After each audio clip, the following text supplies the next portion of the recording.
future is here.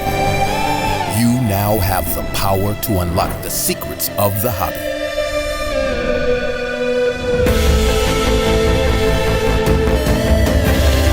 An innovation that will change the way the industry works. The game changer is here. Card Ladder.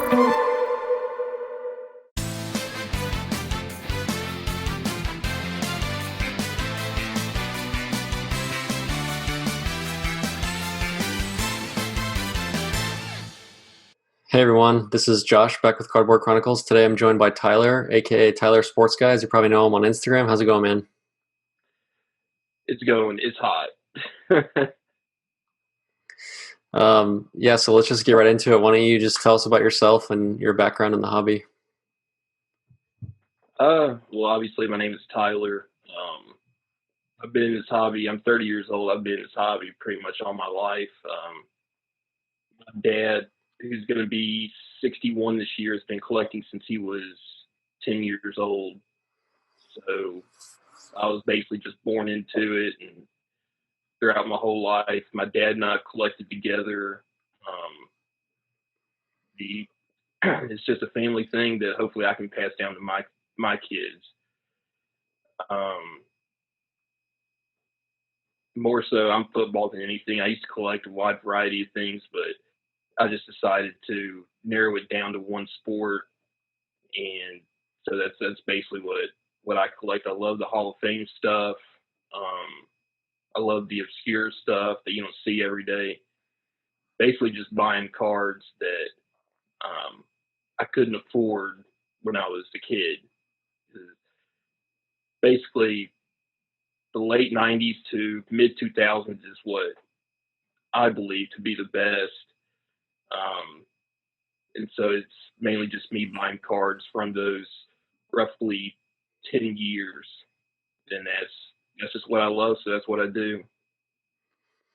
And obviously your big thing is the Instagram account. So why don't you talk about the Instagram account and like what got you started on it, where you're at now, and just sort of like what got you kind of viral, I guess, as it is.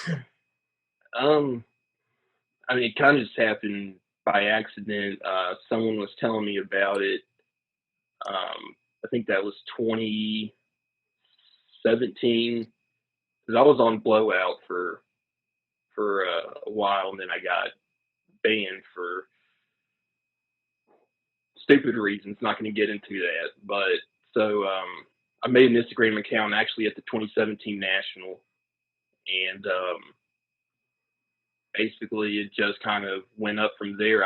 I never thought my account would be this big. I never saw it coming. So for those who don't know, just can you give us like some background on what it is and what you post and like what the content is? I mean, honestly, to me, it's just kind of like Photo Bucket, but in a different way. It's just a place to post cards, communicate with people, make friends. Typically what I post is what I mentioned earlier. To me, I don't really care for the new stuff like Luka and Zion and Kyler, and that's just not my thing. So you'll probably never see any of that on my page because that's not what I buy.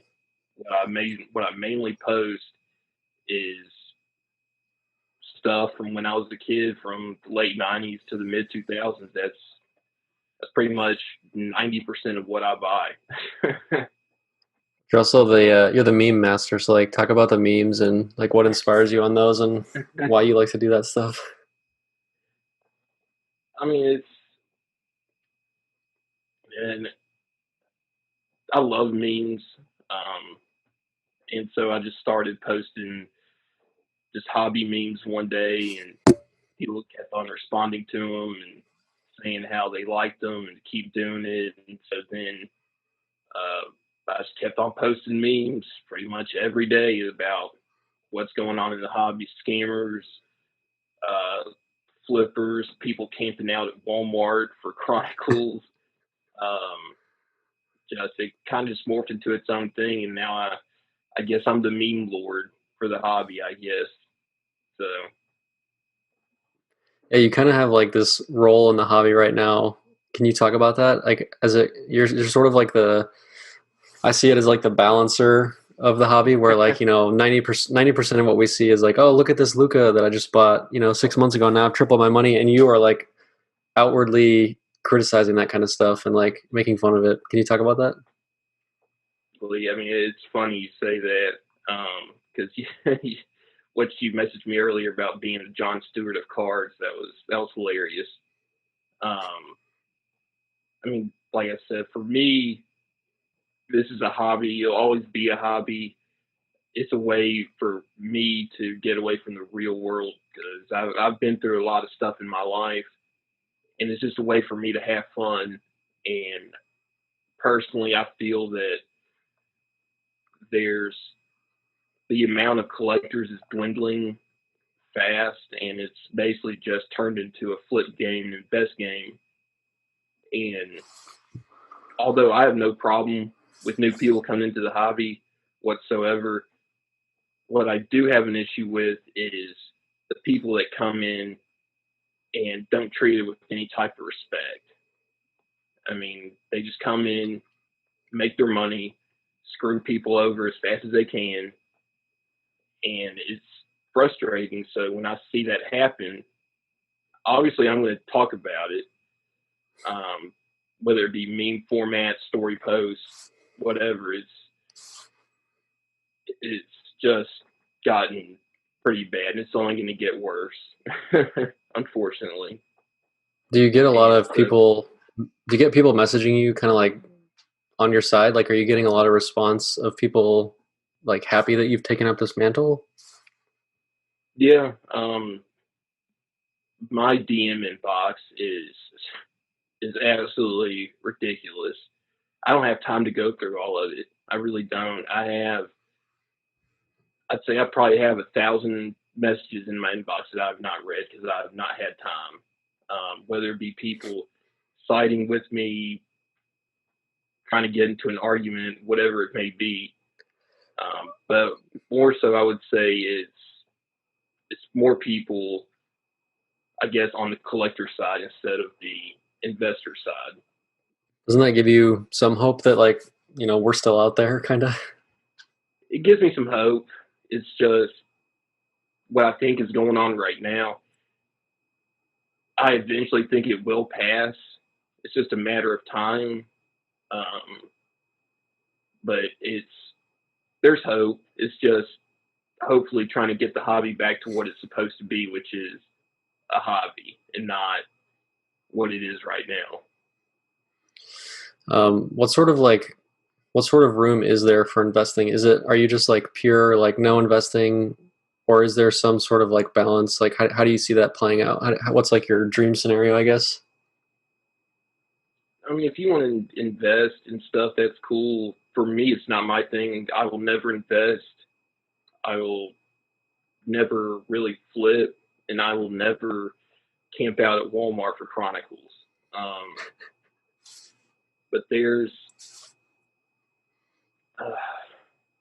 I don't have an issue with investing, but literally on Instagram, my first 10 posts that I would see on there is probably going to be some type of investment or flip. And 90% of what you see on Instagram right now is Luka, Zion, even though I love him, Ja Morant, Kyler, the baseball guys. It's just predominantly that. And I think it'll change because this market has to crash at some point. There's no way it can just keep on going up. I mean, Panini's going to print more. They're going to print a lot more. And to me, I see it the way that it's going to happen in the late 80s and early 90s where it's just going to crash.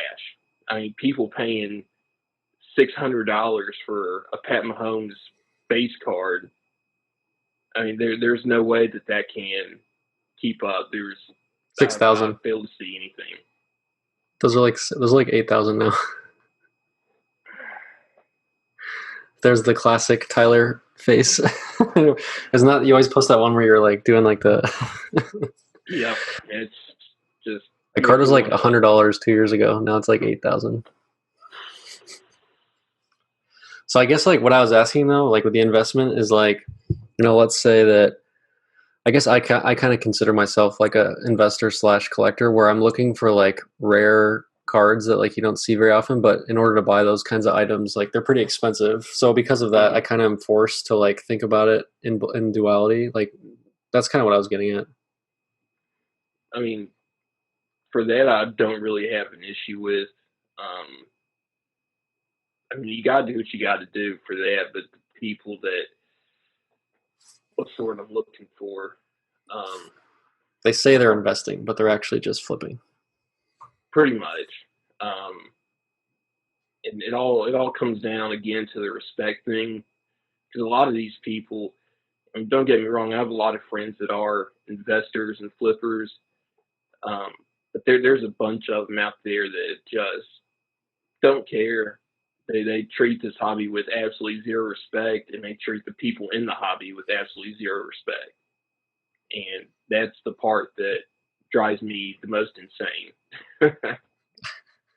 Because you're like basically calling out accounts now at this point. Is that something you think about? Like, is that something that you're cognizant of? Like this is what I'm doing. I know I'm gonna get, I know this is like gonna get people mad at me, or you just don't care.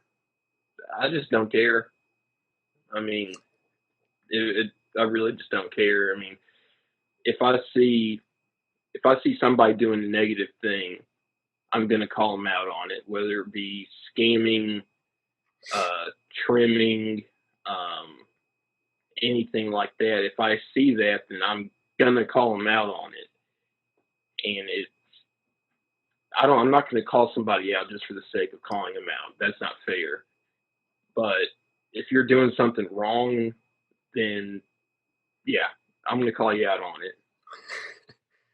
Because I've had like, I've had some pretty like high end people on the show. I've got investor people, I've got collectors, and I really wanted to have you on because I really like the balance that you bring to the hobby, and you're just like this constant reminder.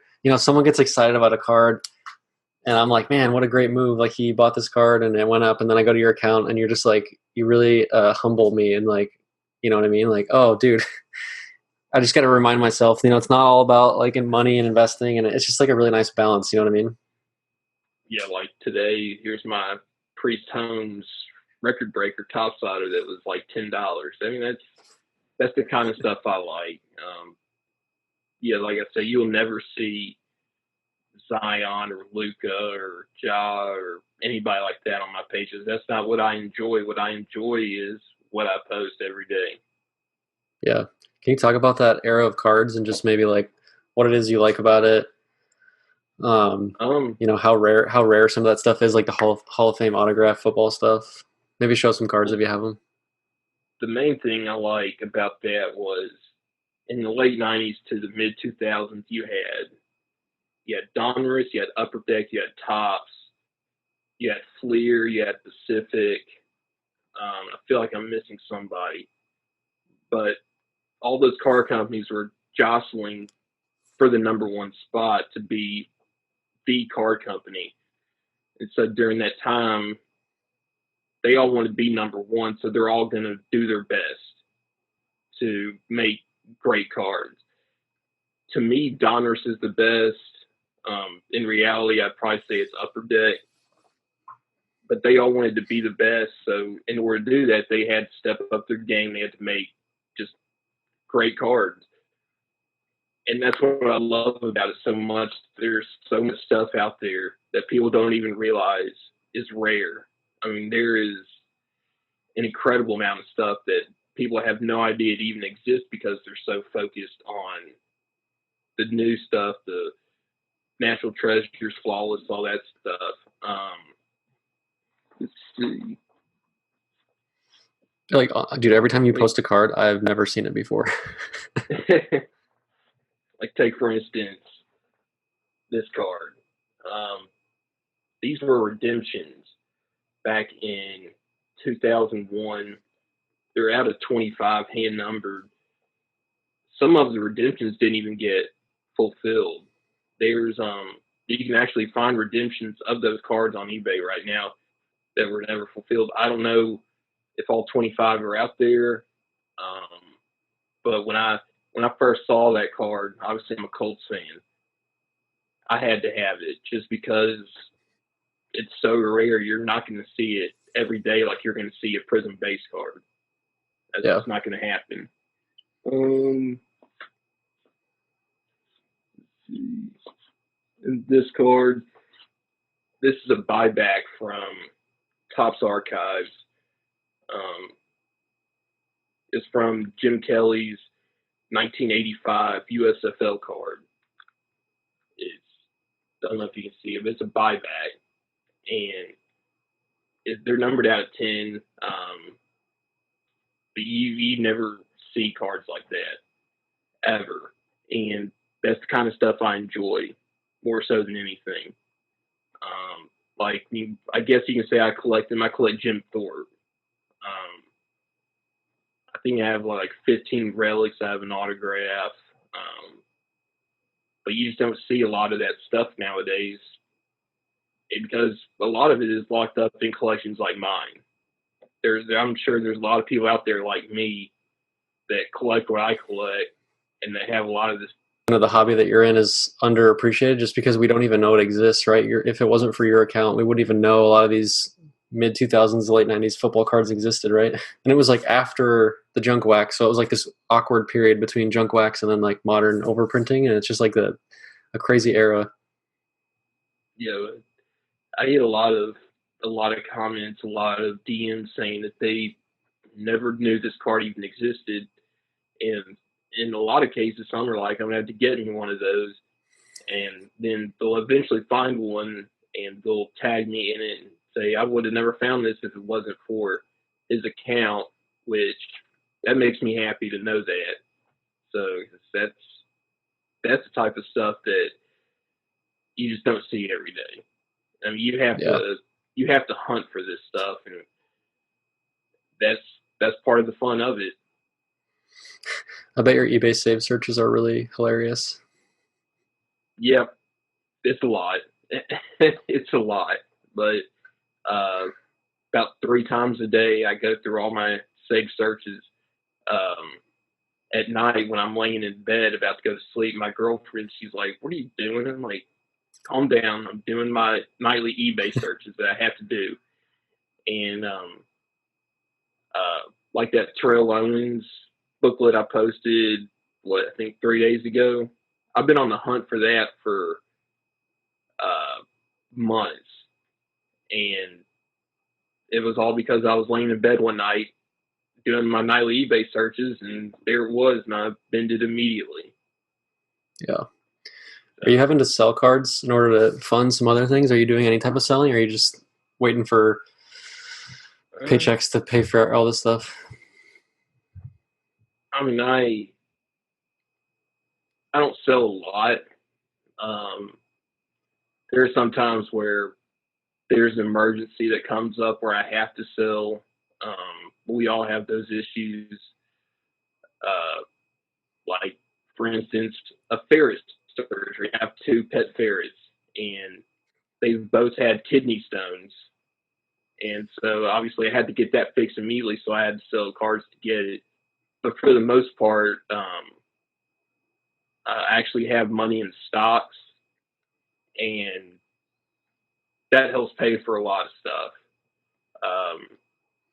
I don't really use my paychecks to buy cards. I use that for my everyday needs like groceries, gas, stuff like that. But most of the money comes from other stuff. If you would have just bought Luca base Prism, you'd be rich. So I know, right? Spend $500 on a Lucas second-year base card. Is there any, in all seriousness, is there a level of like FOMO from you on like, dang, I missed out on a lot of money? Because people might see you and think like, oh, this guy's got it made, but I'm sure there's just like not at all. No, I mean, the only stuff that I kick myself on is the rare stuff, and there are people out there that want it more than I do. But Not especially. I mean, I'll be pissed for a couple hours, and after that, I'm good. You just make a meme and move on. Pretty much. Okay, so then like let's say there's someone new coming into the hobby and they find your account and they ask for help. What are you telling that person? Ask me whatever questions you got. I mean, I'll try to help you in any way I can. Um, I mean, that's what this hobby is supposed to be about. It's supposed to be helping people. And if a new collector DMs me with advice, if I see it, I'm gonna try to help them as much as I can. And I know a lot of my buddies are the same way because they're pretty much just like me. It's just a matter of seeing it. It really is because, like I said, my DM box is flooded. I mean, it's absolutely flooded. What if they? What are they? I'm sure you get asked like, "What should I buy?" What do you say to that question?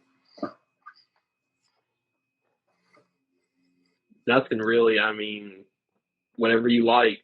I mean,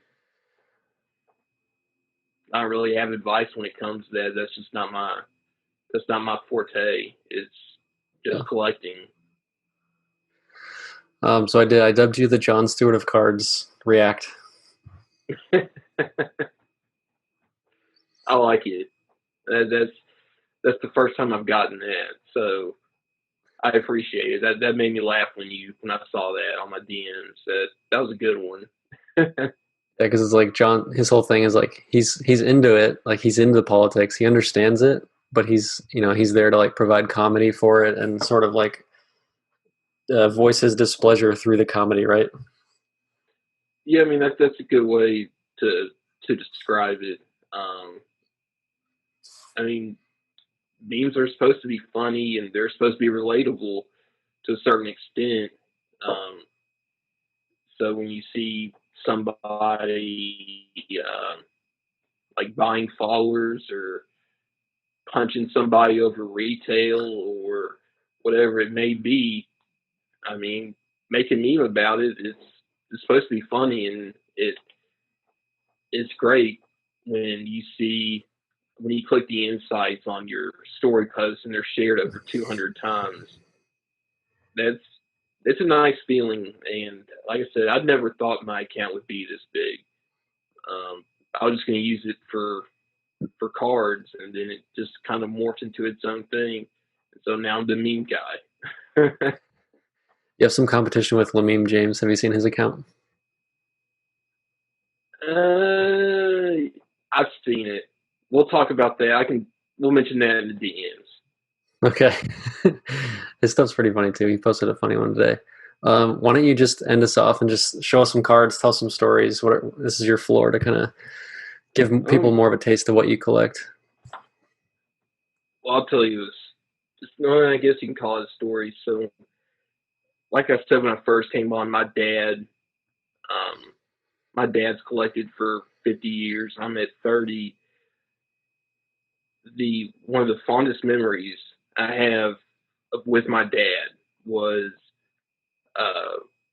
when I was a kid. Every Saturday, literally every Saturday, he and I would go out to card shops. We'd go to Targets, Walmarts,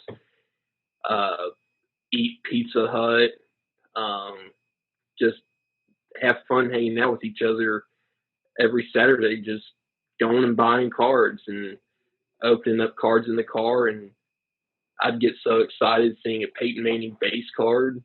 I mean, it was great. That's something I'll never forget for the rest of my life. And honestly, I think that's the way the hobby should be. Unfortunately, it's not right now. But it was fun. I miss those days. Like opening up a pack of cards and letting out the scream since you pulled an autograph of Peyton or somebody like that. Those are fun times to have with your dad. It is great being able to share the same hobby with your dad. So, as far as cards go,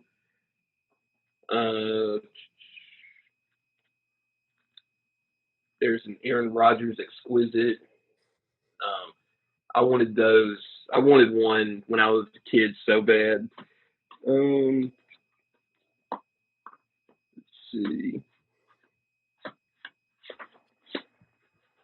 This is one of my favorites. This is something you don't see very often. It's a triple patch of Jim Thorpe, Dutch Clark, and Red Grange. And there's a better picture on my page. You really can't see too much on the screen.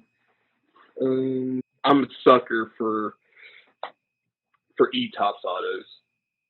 I don't know why I love E-Tops autos so much. You remember those?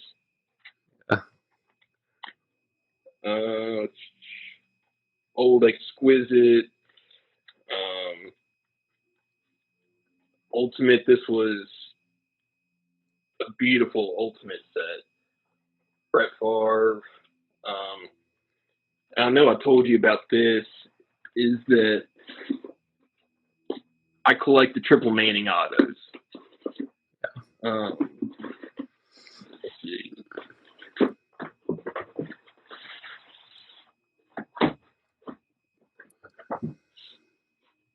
I still feel like Manning is underappreciated for some reason. I don't know how that's possible. The guy was like the best statistical player ever. Yeah, and to me, he's the GOAT. To me, obviously, since I'm a Colts fan, he's the smartest quarterback I've ever seen. And his rookie stuff has gone up a lot.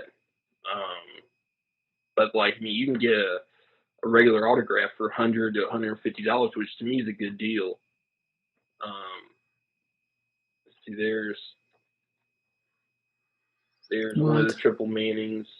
I love UD Black. I'm a sucker for UD Black. Yeah, you and Justin. Justin loves that stuff. Exquisite Triple. Immaculate Triple.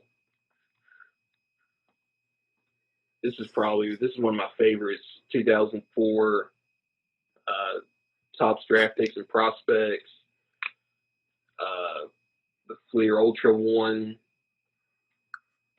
This is actually the 1-to-1 version. It was actually pulled in a break, and it got raffled off, and the three guys that had those teams decided to sell it, and they sold it to me. Then that's the first winning autograph I ever bought. I know exactly where I was when I bought that. I was working for Target at the time, and I was over the produce section, and I was in the back getting produce. I got the alert that the auction was about to end, so I got into the produce cooler in the back room and just sat there for 5 minutes waiting for the auction to end, and then I eventually won it. I'll never forget that either.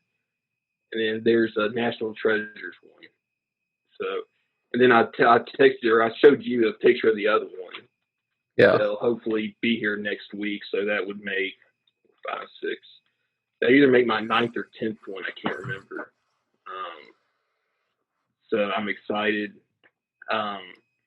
One thing I collect is this set, the Topps Hall of Fame set. Or not Topps, Panini.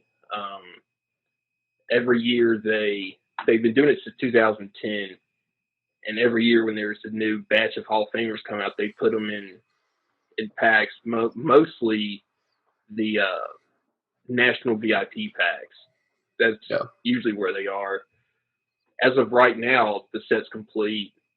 Obviously, it's never ending right now. Everyone that's been alive at the time of induction has had an autograph, except for Terrell Owens, which is disappointing because I guess he doesn't want to sign. He's still bitter. Yeah, almost definitely. I don't think he'll ever sign that set. This is one of my favorites. A lot of people don't know the story behind Joe Delaney. So basically, Joe Delaney was an up-and-coming running back for the Chiefs in the 80s. And one summer he was I can't remember if he was with his family or not, but I think it was around the 4th of July. And he heard some kids screaming, and they were in a lake and they couldn't swim. And so Joe Delaney couldn't swim either. But regardless, he dove into the lake. He pulled one of them out, but the other two unfortunately died, and so did he. I want to say that was 84, I think. He only been in the league for, I think, 2 years. And so he has, like, no cards. That card, obviously, it's autographed. I've been on the hunt for one for a long time, and one popped up one night that was raw. That wasn't slabbed or anything. It was $200. I said, screw it. I was willing to risk it. So I bent it immediately, and I subbed it at the National last year, and it came back authentic, and that was one of the happiest moments of my life. How many cards do you have? Just guess. I mean, are you talking about base cards? Just total volume, number of cards, anything. I mean, my PC expands from, oh God, PC wise, probably 3,000-4,000, something like that, between my Hall of Fame collection, my Paxton Lynch collection, Marlon Brown, Antoine Bethea, my cuts. It's a pretty big PC, but it's probably only worth, I think, 2 or 3 Luka base cards, which is kind of depressing. But and you said that you worked at Target. Can you tell me when the retail boxes are going to hit the shelves? Do you know the schedules? Let's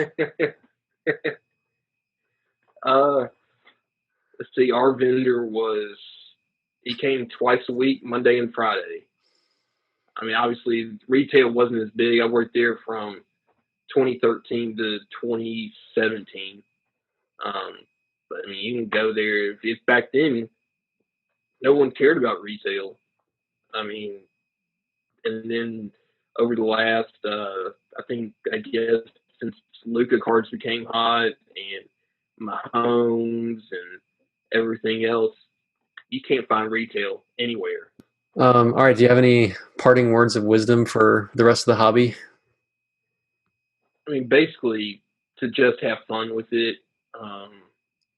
Obviously, this isn't a hobby to everybody. It's a business, specifically card shops.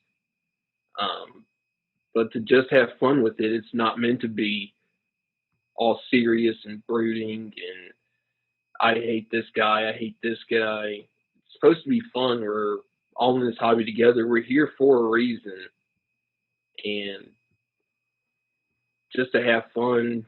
I mean, Instagram has been great for me personally. I've made a lot of friends on here, and that's the way it should be. It's supposed to be, and that's why I'm so depressed about the National not happening this year, is because I was going to meet up with all the friends I've made online, and now I got to wait till next July.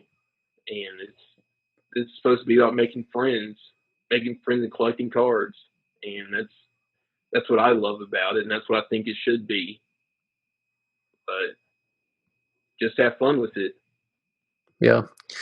Well, I think guys like you and me are, that's part of our responsibility at this point, is to try to guide people in the right direction and show them the real fun stuff, right? Show them the fun cards and do our best. Yep. And I'll be here making memes and talking shit, basically. But I want people to experience the same things I've experienced since I've been in this hobby, and that's all I want for it to be. It's a great hobby. Just treat it with respect. Yep. All right, man. Well, appreciate you coming on. Tyler Sports Guy from Instagram. Check him out. Get some laughs. Awesome memes. Check out some cool cards. And we'll talk to you later, man.